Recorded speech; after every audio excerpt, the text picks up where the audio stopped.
welcome back to the Curator's Shelf. As you can see, today we're going to be talking about two goddess decks that I absolutely love. One is called Goddess Dream Oracle, the other one is called Goddess Love Oracle. They're both by Wendy Andrew. I have been using them both combined for about a year now, and they retail around 15 to 20 euros each, which means what, between 20 to 25 US dollars. And this is a really great video if you're thinking of getting one of these decks, you're not sure which one, or should you buy both, and what to use them with, and so forth. So yeah, so stick around if you're interested in either one of these decks. So the first one here is the Goddess Dream Oracle, which was the first deck that Wendy Andrew did. Now I know that she's the author and the illustrator of her decks. She is an artist who lives in southern England. And from what I understand about her background is that she's very much someone that's constantly within the countryside, within nature. She has just access to beautiful landscapes in southern England.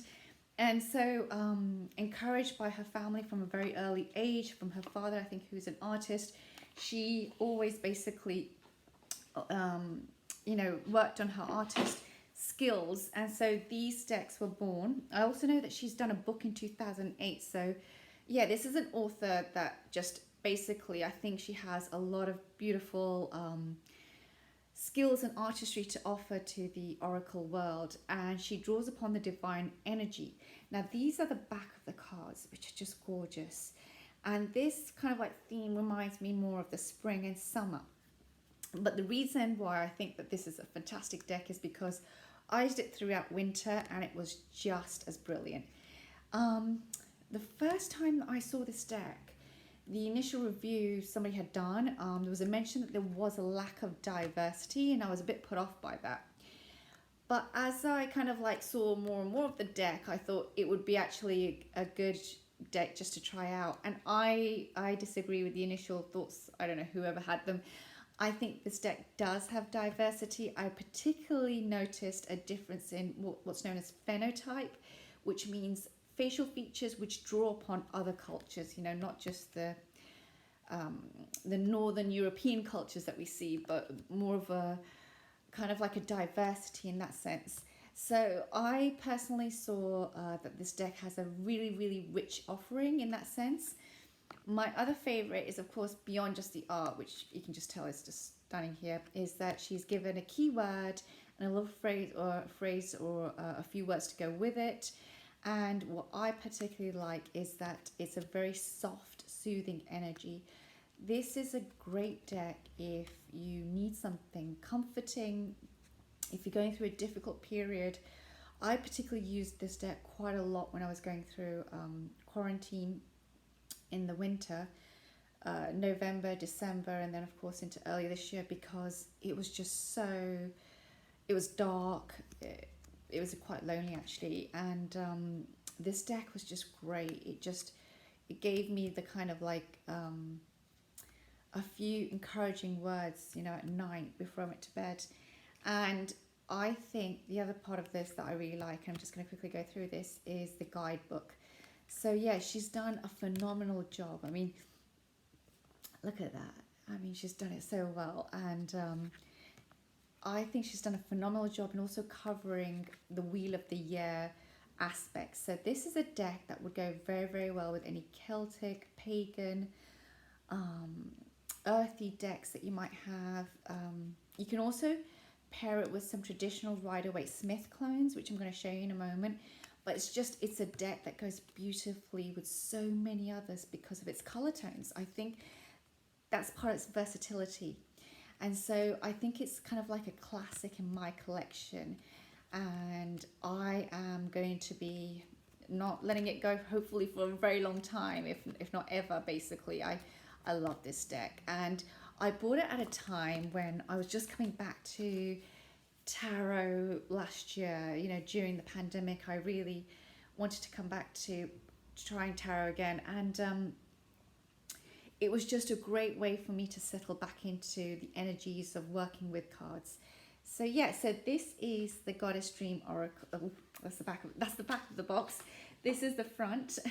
Goddess Dream Oracle. That's what you get on the inside box, which is just beautiful. And yes, I would really encourage you, if you're thinking of getting one of these decks, this is one possibility. The guidebook, she's done an amazing job. What you get here is you get a beautiful color photo of the card. The keyword again, so this is intention, underneath spinning fate, so a little bit about it. She will then go through the goddess, which I think is amazing. The goddesses are so vast. I mean, such a huge variety. So many of them I don't know. This is the goddess Frigg that we have here. So she has done a phenomenal job in covering different cultures, different backgrounds.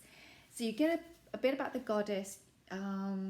You get more about kind of like how to interweave that energy into your home, and then an affirmation at the bottom. And I think this is a deck also that's perfect, that if you don't have much time and you just want to spend 10, 15, 20 minutes of your day, you don't have that much, pulling one of these cards, there's going to be an abundance of messages and direction for that day. So that was the Goddess Dream Oracle. Now, she brought forward this one, the Goddess Love Oracle, in January this year. And of course, we were still in quarantine, and I saw it coming, and I was just like, I have to have this because, yeah, I loved her first deck so much. This one has what I would say is a bit more of a wintry theme in terms of its back and so forth. So this is the back of the cards, which again I think is fantastic quality.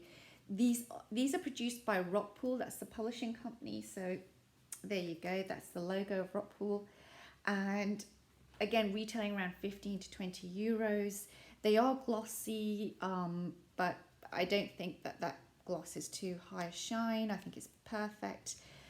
And again, she's covering a lot of earthy energies. They would go so well with pagan decks, with Celtic decks, like I said before, with earthy decks. I still got to try them with a dream deck. I'm going to try it though, because I think they will go very well with one of those as well. I think there's a lot of diversity in this deck too. So I really commend the work that's been done here. Very soothing, very loving and kind. And again, if you're new to Tarot and Oracle, or you're coming back after a long time, again, I recommend these. So she's done a phenomenal job. So going on from there, I thought it would be good to show you which are the decks that I use them with, which tarot decks. So one of my oldest decks is this one, which is the Chrysalis Tarot. This is by Holly Sierra, written by Tony Brooks. So Holly Sierra is the artist. Now I don't have the book to go with it. I think I need to buy the book. I bought this on a whim when I was coming into Tarot and Oracle decks. I didn't know what I was doing, and I just bought this because it was one of many decks that look pretty. So there you go. And I have never regretted it. It does have kind of like, the suits have been renamed, so I would not suggest this so much if you're really new to Tarot and Oracle decks, because it might get confusing. For example, the Four of Scrolls is actually Four of Air or Four of Swords, so they renamed the suits. But I think it is an absolutely beautiful Oracle deck. I love it. I love the energy. I think I don't have the Tarot deck yet, Tarot of the Hidden Realms, and it's not the same as that, obviously, but there is this kind of like a slightly fate energy in here as well. I love the movement, the swirls within the deck, and as I mentioned before, I think it would go. I think it has I've used it a few times with one of the Dream Goddess Oracles, and it's the pastels. I think the pastels just make it a deck that is very, very soothing on the eye. Let's put it that way. These are the back of the cards. And yeah, I really love this deck. And it also has, I mean, if any of you are interested in astrology, there are some astrological links between some of the card depictions and the astrology signs that go with those, which I really love. I mean, some decks do it really heavily, which I love. This one is a bit more sparse. Not every card will be linked like that, but the ones that are, I just really enjoy it. I come from an astrology background, like for example this one. I come from an astrology background, and I was inspired to look at tarot from a tarot tuber who mixes astrology and tarot very, very well, and she reads not so much in a spread, a classic spread, but in more of a spread she creates. So she's the one that inspired me to come into tarot, and that's why I recommend this deck if you're thinking of if you're further from being a beginner and you know your Rider-Waite-Smith well, then I would definitely recommend this deck. And so this is, let me get the box for you again so that it's the right one. That was the Chrysalis Tarot that I just showed you. The other deck that I used it with in autumn very, very well, but I think you guys will be just bored to tears of me talking about it, is, so this is one of my soul decks. It's a piece of my soul, and that is the Crow Tarot. Now, I absolutely love a deck where the centerpiece is the animal and the accompanying is the humans. I just love it. I love it when it's turned on its head and our main character is the animal. I use this deck so much in the autumn that I actually had to put it away because I was not using my other decks. And it was really interesting because I put it away and then I brought out an Oracle deck to use that week. And the first card I pulled, it's the Mystical Shaman deck, was a crow. And it was almost as if, you know, the energy of the crow just followed me. The Morrigan energy, I should say. These are the cards. I think you've all seen them because this is a very, very well-known mass market deck published by US Game Systems. It retails around 18 to 20 euros, so I don't know, 22, 23 USD. It goes very, very well with the Goddess Dream Oracles, either one of the Wendy Andrew decks. I think it goes very well. Again, it's not just the aesthetics. There's something about that earthy, pagan energy, which I feel is called through. I am originally from Northern England, and so we are people who are very used to seeing a lot of that. In where I come from in Lancashire, it's a very closed-in countryside. We don't have a sea next to us. We have rivers and a lot of clouds. So it's the best way to describe a lot of land, basically, and woodland. So I love decks like these because they really remind me of when I was growing up, where I was growing up. So that's the Crow Tarot by MJ Cullinan. That's the author and the artist, as I understand. I always butcher her name, but she has created one of my soul decks, and I will be buying her other decks as and when I can get hold of them here in Europe, because it's not always that easy. So yeah, the other deck that I used with my Wendy Andrew Dream Goddess, let me see which one is next to pull up for you here. This one, Crystal Visions. Now, this is a deck that I bought because I saw Dawn Michelle of Boho Tarot has taken the borders off and she's edged it, and it looks really beautiful. So in inspiration to be able to do that, I still haven't done it, but I bought it because her deck looks so nice, basically. I wanted to copy her.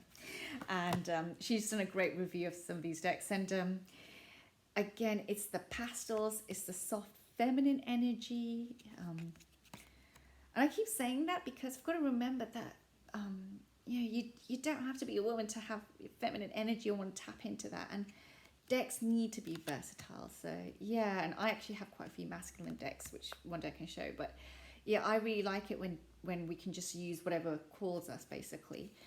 And yeah, so this is Crystal Visions Tarot by, I've got to remember the name of the artist here, it's gone from my head, Jennifer Galasso. There it is, Jennifer Galasso. It is an old deck, it's not that new, I think it's 2016, so not that old, but I really, really like it. The issue that I do have here is that I think there is a lack of diversity, and sometimes I feel it's just too body beautiful, and it's a bit like, you know, we don't all look like that. So I think there is a little bit of that, and I do want to point that out. But I do think the artist has great skills, great technique. It's a very easy deck to work with. If you're new to tarot, this is a very good Rider-Waite-Smith kind of tarot deck, basically. And so yeah, so this is, as I mentioned, this is the Crystal Visions Tarot. And these are the back of the cards. As you can see, here we go. They look at them. Really, really gorgeous. And that's the box there again. And then finally, the deck. Well, finally, actually, there's another 2 decks I need to go to. This is another soul deck for me. And it is the Druid Craft. There you go. There's the front of it. Now, I've got the smaller version. If I hadn't bought this, honestly speaking, if I could rewind time, and I'm going to make another investment anyway, I would recommend getting the larger one with the guidebook. I didn't realize that that existed when I bought this. So I was like, oh, it's 15 euros. Let me buy it. And the larger one is more expensive, but it comes with an amazing guidebook. So, but I love this deck so much that I don't mind buying it twice because I know I'm going to want a backup copy. I'm that kind of person. I'm also thinking of making one borderless and keeping the borders on another. If you're looking to get this deck and trim it, one thing to know, and I think it's Kelly from The Truth and Story who had said this, is she pointed out that these are what we know in Celtic tradition as OMs. And it's a Celtic tradition, I've got to be very careful here, but they are OMs. And to trim these off, it's almost like we're losing a part of what makes it those cards, basically. I'm someone of Asian origin, and I like when something is complete. You know, there's something about the fact that it needs to be complete. So I personally will not be, even when I trim it, I will not be removing anything that is part of the, for me, the sacred energy of a card. But I love this deck. This is, I think many of you have probably seen it, but this is Druid Craft. The artist is Will Worthington, and the author, and it is 2, I've got to remember that, Phil and Stephanie Carr-Gom, with illustrations by Will Worthington. And I love Will Worthington's art. It's just so, it's like, what's the word used? Yeah, it's a workhorse, you know, that's what people say, it's a workhorse deck. It's Rider-Waite-Smith system, it's very clear, it always gives me the most clearest readings of all.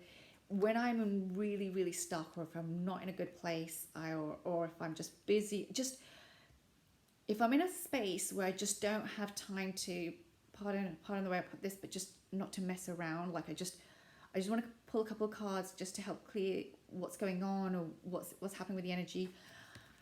And if I'm in a bind, I will reach for this deck. You know, the Druid Craft is just a phenomenal deck, and we can't go wrong with it. So that's a very well-known deck. It's been around, I think, at least 5-6 years now. Its sister deck is the Wildwood, which one day I'm going to do a review on, because that's another part of my soul as well. And finally, I just want to make sure I can move everything around. Finally, the deck that I want to show you is one that I got recently, which I love. I bought her last month. I'm going to do a full deck review on it. It's a Rider-Waite-Smith clone, and it's called Tower of the Golden Wheel. It's a US Games system deck. So before I forget, sorry. So it's a US Games systems deck, and it, the reason why I bought the deck was because I like the turquoise so much, and I thought the imagery was great. The other thing is that it's supposed to have kind of like a Slavic energy take on the Rider-Waite-Smith, and I wanted something like that. I sometimes seek decks which are, for me, exotic, because my parents are from India. I actually sometimes seek decks which are very northern, or I don't know, or from the Far East. For me, that's exotic, right? So this is the little booklet that you get, and these are the back of the cards. I mean, look at that. Now that's a wheel. So yeah, so these are, and if I can remember, by Myla Lysenko. I'm going to check the artist as well, actually, before I forget, so that we give the artist the credit due as well, which is always right. I just want to check if she did the art as well. Artist, it's not mentioning it here. Yeah, and I think she's the artist as well. So yeah, Myla Lysenko is the artist as well. If I'm incorrect, please do correct me, because I know it's important to give the artist their credit as well and acknowledgement. So yeah, these are the back of the cards, and they're just so pretty, so pretty. Yeah. So these are the actual depictions. Very classic Rider-Waite-Smith. If you don't like the original Rider-Waite-Smith and you want something else, I would recommend this deck, definitely.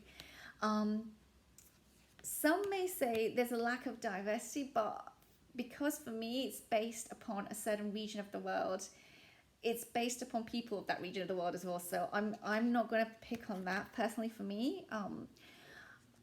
I think the images are just, it's the watercolor actually, and again it's got those soft pastels and earthy tones, right? So this is a great deck to go with the Wendy Andrews decks. It's just, these are decks that I believe are kind of like my go-tos in terms of simplicity, in terms of if I want something very clear and not fussy. I sometimes also like using these decks when I'm reading with certain people, and I just, you know, it just dawns on me that this is the deck that I need to use.